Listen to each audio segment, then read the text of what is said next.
Hi everyone, today we are looking at the Pocket Tale. The Pocket Tale is a storytelling card game and it comes with instructions for 2 game modes. In this video, we'll be looking at game mode 1.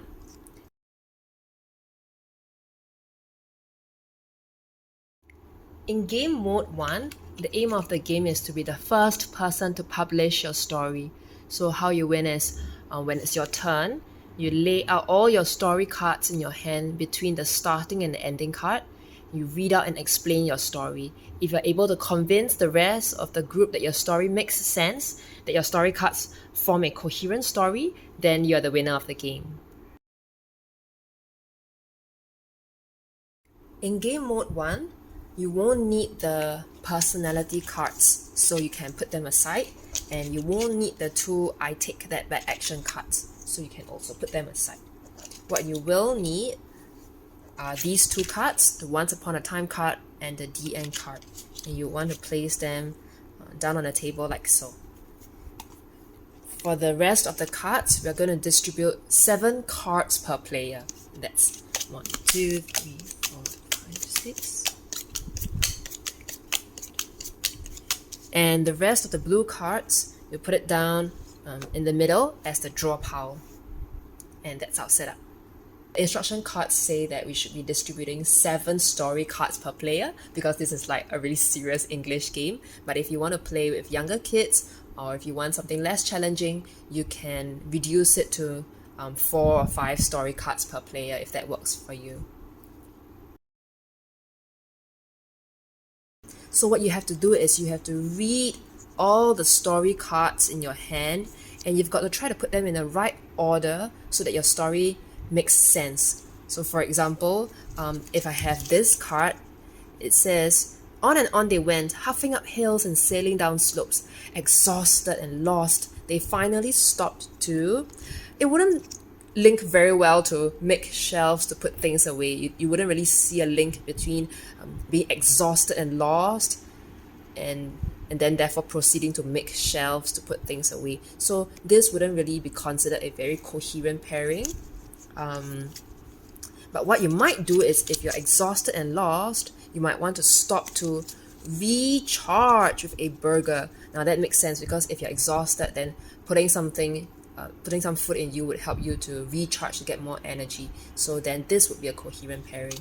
And what you're aiming to do is to make a continuous flow of story cards such that each story card links well with the preceding story card, and that's how you form your whole story. Let's look at how we might play this game. So if it's my turn now, I think I don't want this story card, so I'm going to discard it into the discard pile, and I'm going to draw 1 card from the draw pile to see if this card will help me to form my complete line of 7 story cards. And after my turn, it's going to be player 2's turn. Player 2 is going to look at his cards, and if he wants the card that I just discarded, he can take it. If not, he can draw 1 from the draw pile. So I think he's going to take it and he's going to discard this instead. And now it's my turn again. I'm going to give an example of how the game might end. So if you're playing just a very quick game with only just 4 story cards instead of 7, I feel like I've managed to get the 4 cards and arrange them in the right order so that my story makes sense. So when it's my turn, I'm going to declare that I'm ready for my story, and I'm going to lay down my story cards between the Once Upon a Time card and the The End card. So for example, one day they were going to zoom off on their bike, etc. Exhausted and lost, they finally stopped to recharge with a burger, etc. Fully energized, they were ready to try being ninjas, because now if you've got lots of energy, you're ready to do something strenuous and do something that requires more energy. Yeah, so you're going to try being ninjas. But things started to disappear in all the clutter.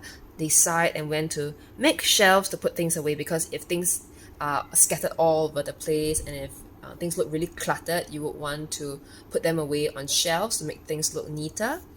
Unfortunately, it led to multiple injuries, so they had to sit around the table for a hearty meal instead. Because if you're injured, all you want to do is just to sit down and rest and maybe have something to eat. So that's the end of my story. Once upon a time, there was a group of friends who loved hanging out together. One day, they were going to learn how to make fishing traps. When their tent collapsed, they took it to mean for dawn, so they got up to visit a safe place, a cafe. They ordered an unknown item. It arrived in a teacup.